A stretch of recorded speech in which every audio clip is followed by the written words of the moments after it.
Assalamualaikum warahmatullahi wabarakatuh. Saya Muhammad Iqbal Imami berpartisipasi dalam lomba baca kitab. Kebetulan saya mendapatkan makro bab muamalah faslun fi ahkami syuf'ah. Saya membaca kitab kosongan ya. Kitabnya kosong. Saya kebagian bab ahkam syuf'ah.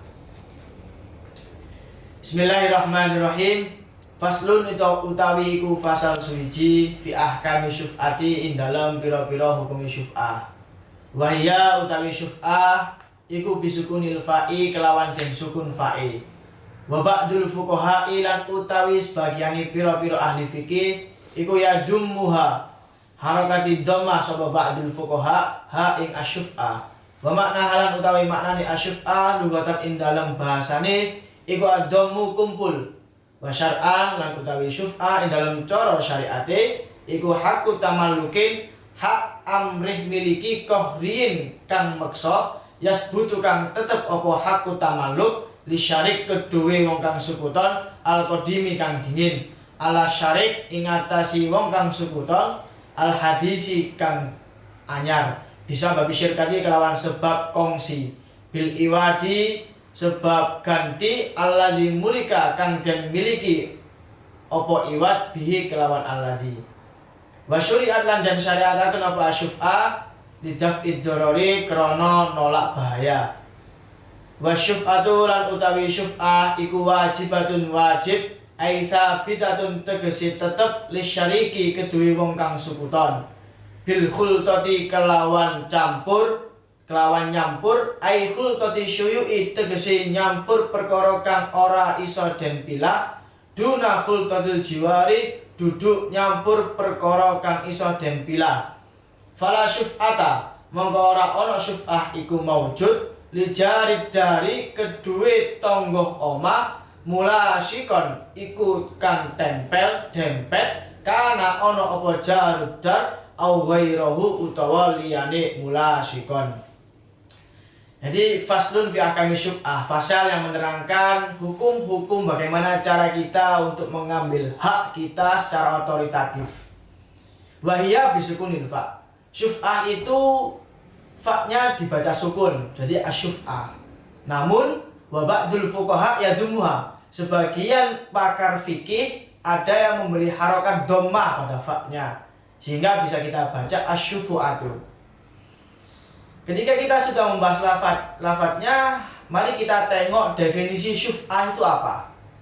Syuf'ah secara etimologi, lughatan, ad-dhammu, mengumpulkan. Syuf'ah itu mengumpulkan. Wa syar'an, sementara definisi secara terminologi, syuf'ah itu hakku tamallukin kohriyin. Hak untuk mengambil kepemilikan, hak untuk menggugat kepemilikan secara paksa. Yasbutu li syarik al-qadim ala syarik al-hadis. Gugatan itu muncul dari pihak A ke pihak B atau pihak mitra yang lama kepada pihak mitra yang baru. Bisa babi syirkah karena ada terjalin kontrak di antara keduanya. Bil iwadi alladzi mulika bihi, tentunya proses mitra itu melalui transaksi jual beli di awalnya. Nah, kenapa harus ada syuf'ah? Pertanyaan selanjutnya itu, kenapa harus ada syuf'ah? Wa syuri'at lidaf'id doror. Syuf'ah itu disyariatkan untuk menolak kerugian yang akan terjadi di antara kedua pihak yang bekerja sama. Itu fungsinya syuf'ah. Wa syuf'atu wajibatun aitsa bitatun li syari' bil khulta ai khultati syuyu'. Syuf'ah itu wajib, harus terhadap perkara-perkara yang tidak bisa dipilah, mana punya si A, mana punya si B. Sehingga tidak bisa kita untuk menggugat suatu perkara yang itu masih bisa dipilah, mana punya si A dan mana punya si B. Dalam Fathul Qorib diberi contoh bahwa ada perkara yang tidak bisa kita syuf'ah, tidak bisa kita ambil hak kepemilikannya, yaitu contohnya tetangga rumah. Tetangga rumah itu tidak punya hak syuf'ah sama sekali, baik rumahnya itu berdempetan atau tidak. Kenapa? Karena perkara yang nantinya akan digugat itu perkara yang bisa dipilah mana rumah si A, mana rumah si B. Sehingga harus terhadap perkara-perkara yang itu sifatnya tidak bisa dipilah. Misal kerjasama A si B ini terjadi di biji-bijian, atau kongsi untuk pengembangan beras bulog, atau kongsi untuk mengembangkan bisnis kurma. Kurma itu kan tidak bisa dipilah mana punya si A, mana punya si B. Sehingga untuk terjadinya syuf'ah di antara kedua pihak itu sangat berpotensi sekali. Perlu kita bahas juga tarkib lafadznya.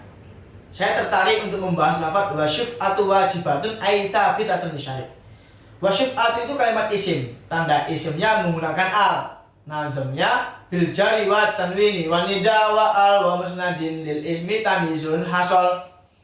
Wa syuf'atu itu marfu'un, dibaca rafa karena menjadi mubtada, dan tanda rafa'nya tentunya menggunakan dhammah. Kenapa dhammah? Karena berupa isim mufrad. Wa syuf'atu itu menjadi mubtada dan harus di awal. Dan tentunya dalam ilmu nahwu mubtada itu harus mempunyai khobar, baik khobar lahul marfu' atau khobar lahul ismu. Jadi khobar itu, khobarnya mana? Dari lafaz asyuf'ah ada terletak di lafaz setelahnya, yaitu wajibatun. Fungsi dari khobar itu apa? Khobar itu berfungsi sebagai penyempurna dari mubtada. Dalilnya dalam alfiyah, wal khobarul juz'ul mutimul fa'idah kallahu barun wal ayati syahidah. Wajibatun itu dibaca rafa, tanda rafanya menggunakan dhammah. Kenapa dhammah? Karena isim mufrad. Nah, berlanjut ke lafaz selanjutnya, ada lafaz ai. Ai itu huruf tafsiri. Nah, huruf tafsiri dia itu termasuk kalimat huruf. Dan apa tanda kalimat huruf? Tanda kalimat huruf itu tidak memiliki tanda atau bukan tanda dari kalimat isim, juga bukan tanda dari kalimat fi'il. Dan asal dari semua mabni adalah sukun. Dan contohnya adalah ai salah satunya. Ai itu mabni sukun, dan asal dari mabni sebuah huruf itu sukun. Dalil dalam alfiyah, wa kullu harfin mustahikun lil bina wal aslu fil mabni ayusakana. Dan lafaz selanjutnya ada lisyariki. Lisyariki itu ada dua kalimat, ada kalimat huruf dan kalimat isim. Nanti asyariki wajib dibaca jar karena kemasukan huruf jar. Nadamnya apa? Warfa bidom min wan sipan fathan wajur kasran kadzikrullahi abdahu yasur. Terima kasih. Itu saja yang bisa saya sampaikan. Wassalamualaikum warahmatullahi wabarakatuh.